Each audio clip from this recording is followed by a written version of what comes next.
It's that time of year, and I know a lot of you guys are thinking about New Year's resolutions.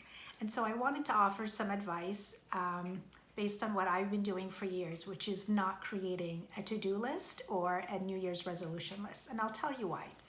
So I know that it's the popular thing to do. I know everybody gets their list together and writes all of the goals that they want to accomplish for the following year. And it's usually things from needing to lose weight to travel more or write that book or whatever that might be on your list. And so I think that for many of us, and I used to do this too, so it's not that I've never done one ever, it's just that I haven't done one in the last several years. It becomes less about being intentional with the things that we want to accomplish to feel good and more around immediate goal-oriented things that sometimes fall off the wayside when we don't meet them right away, or if we meet them right away, then the goal is accomplished and we sort of move on and we don't take away from it the bigger impact that it's meant to have for us. So years ago, I used to always put lose 5 pounds, and sometimes it was more. But what would happen is a few months into the new year, if I had lost the 5 pounds or the 10 pounds or whatever I wanted to do, working out stopped becoming something that was part of my day because I felt like I had already done whatever I needed to do to reach that goal.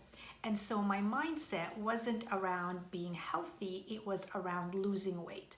And so I feel like with a lot of people, it's either an immediate goal that doesn't have the big picture in mind, or it's a goal that is so lofty that we don't have the right plan in place to get us there. And so by March or April, we've stopped doing it because it feels overwhelming or we're daunted by all of the things that need to happen. And so we stop doing it. So I encourage you to be more thoughtful and intentional about the things that you're looking to do next year. Look for the things that made you feel really happy this year, the things that made you feel like a better version of yourself, the things that made you feel like, yeah, I could do more of this and do more of that.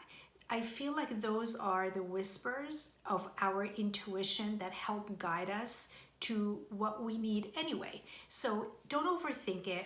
Take a stock of this last year or the last few years and think about all of the things that you were doing that made you feel really, really good. Not how it made you look, not how it pushed you forward in your career, but the things, the actual things that you did that made you feel really good, really satisfied, really like accomplished, like those types of things, and more importantly, the things that brought you real joy. So maybe you could start by writing a gratitude of all of the things that you're grateful for. And sometimes that helps direct you in the path that you want to go. Because if you're grateful for that thing, then chances are it also brought you a lot of joy. And so start there and start by taking stock of that list. And from there, build on that.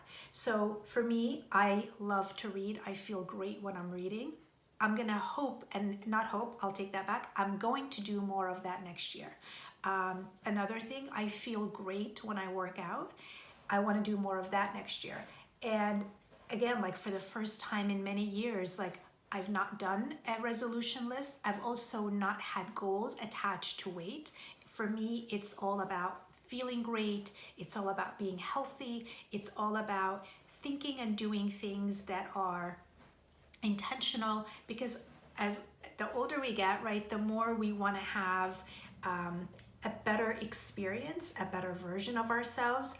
And so that should be the intention for all things that we do, especially as we enter a new century. So try those things. Let me know if that is helpful to you at all. Let me know the things that you are going to keep doing more of, or the things that maybe you're not doing more of or not doing at all.